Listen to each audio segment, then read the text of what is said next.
Assalamualaikum warahmatullahi wabarakatuh. Halo semuanya, nama saya Ramananda.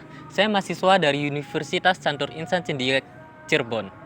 Dan di sini saya akan melakukan wawancara terhadap salah satu pengusaha. Oke, di sini di sebelah saya sudah ada Mas Denis sebagai pengusaha yang akan saya wawancarai. Halo Mas Denis. Halo Mas Rama, apa kabar? Baik. Mas Denis, terima kasih karena sudah meluangkan bagi kami untuk mewawancarai Mas.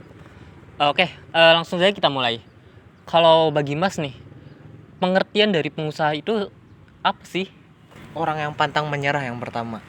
Karena dalam berwirausaha itu nggak selalu yang namanya untung, ramai, terus juga over kayak apa ya, misalnya selalu untung gitu. Selalu pasti ada naik turun, naik turun. Nah, ketika kita naik itu kita nggak boleh senang banget, dan ketika kita turun kita nggak boleh sedih banget. Jadi dia harus pantang menyerah. Yang kedua, bermental baja orang itu.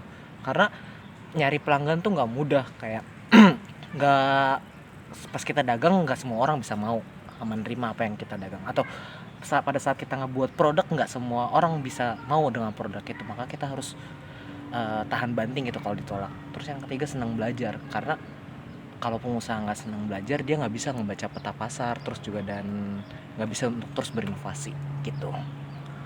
Oke, baik Mas. Terus kalau untuk produk atau jasa yang Mas sendiri dalam usaha Mas itu bisa disebutkan aja apa aja? Saat ini saya lagi berfokus pada produk jajanan anak, yaitu es kulkul, yang tiap kadang kita dagangnya keliling di Bima, terus juga dagang di rumah juga. Di sekitar kan banyak anak-anak di sekolah-sekolah. Sekarang ini berarti lagi mau inovasi ke nugget kentang rencananya lah. Mulai jualannya kapan masih belum tahu. Untuk usaha dagang Mas, kapan pertama kali Mas memulai usaha ini? Setahun yang lalu pada saat kayak kisaran bulan Juni deh, Juni atau enggak Juli, setelah kelulusan itu saya ngeliat banyak anak-anak yang jajan es gitu loh, karena lagi musim panas. Nah, dari mereka bawa-bawa es, saya kepikiran gimana kalau misalnya kita buat es kulkul aja gitu, sekalian sehat buat, karena anak-anak bisa makan buah, terus juga anak-anak suka. Jadi pada bulan Juni waktu 2023 itu saya udah mulai tuh bikin riset produk, terus gimana cara bikin es kulkul yang enak, komposisi coklatnya, terus biar belanja buahnya tuh neken harga gimana. Nah, Agustus itu saya tes pasar, udah mulai berjualan. Pas pertama kali jualan sepi banget. Itu bisa kayak padahal bawa sedikit, kayak 10 tusuk aja itu bisa nggak habis dalam waktu seharian. Dari jam 7 sampai jam 5-an itu saya mulai keliling-keliling ke desa-desa, ke komplek-komplek buat nawarin es kulkul. Sejak saat itu terus juga dituntut dari buat biaya kuliah juga sih Mas. Makanya jadi saya tergerak itu buat bikin usaha gitu. Oke, baik. Berarti Mas memulai usahanya dari tahun sebelumnya. Alasannya karena melihat anak-anak dan juga ada keperluan untuk kuliah. Selama Mas memulai usaha dari awal sampai sekarang, bagaimana cara Mas untuk menjalankan usaha Mas? Menjalankan, yang pertama manajemen uang dulu. Waktu itu modalnya masih sedikit banget, 50.000. Yang pertama itu saya mulai dengan berjualan 10 tusuk pisang. Itu pas banget 50.000 sama modal buat coklat, terus juga tempat. Terus di minggu kedua atau ketiga itu baru laku-lakunya. Jadi 10 tusuk itu tuh belum laku tuh, karena emang es itu tahan lama.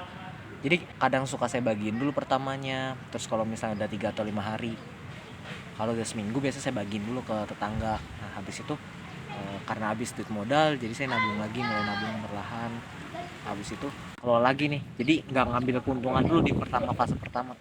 Fase pertama itu kita semua keuntungan kita masukin ke modal lagi, jadi beli produk lagi, sampai sekiranya udah stabil nih, bisa nge-cover biaya modal. Kalau udah bisa nge-cover biaya modal, baru tuh kita bisa ngambil keuntungan gitu paling sih Mas. Sama nyari-nyari, pinter-pinter nyari pasar aja, kayak yang lagi banyak anak-anak. Terus juga jaga produk mutunya itu juga harus dijaga. Oke, Mas. Untuk kesulitannya sendiri, apakah Mas pernah menjumpai kesulitan dalam usaha Mas? Dan Gimana cara Mas menyelesaikan kesulitan tersebut? Pas hujan paling. Jadi kalau sekarang kan lagi musim hujan nih. Berhubung musim hujan juga kayak sepi itu juga faktornya. Terus kesulitan kedua itu kalau misalnya kita kayak nemu becekan gitu lagi jualan, karena kita jualan di pinggir jalan gitu, ada becekan gitu, kadang motor tuh suka kenceng. Nah itu tuh kadang suka kesiram kalau lagi ada becekan. Tapi kalau misalnya nggak ada becekan aman. Terus kalau hujan dadakan, karena kita kan jualannya nomaden gitu, kayak berpindah-pindah, jadi kayak nggak netep di satu tempat, kita jadinya harus siap pindah gitu, mobilitasnya harus cepat. Paling itu aja sih kesulitannya. Oke, baik. Jadi tadi kita sudah dijelaskan oleh Mas Denis mengenai usahanya, cara dia menjalankan usaha, terus lalu dia menemukan berbagai masalah dan cara menyelesaikannya. Terima kasih Mas untuk penjelasannya. Terakhir, apakah Mas punya nasihat atau saran bagi mereka yang baru mau memulai usaha? Pertama motivasinya dulu deh, mentalnya dulu kuatin, kayak siap ditolak.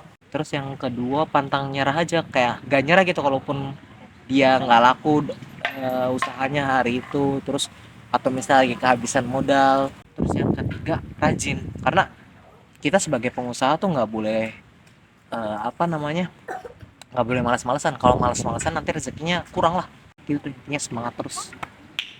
Baik, jadi kita sudah mendengarkan bagaimana Mas Denis memulai usahanya, dan Mas Denis juga tadi sudah memberikan beberapa saran kepada kita semua yang ingin memulai usaha. Untuk semuanya terima kasih ya Mas Denis karena sudah meluangkan waktu bagi kita dan sudah men-share pengalaman Mas Denis dan juga dengan beberapa saran dan masukan bagi kita semua. Terima kasih sekali lagi.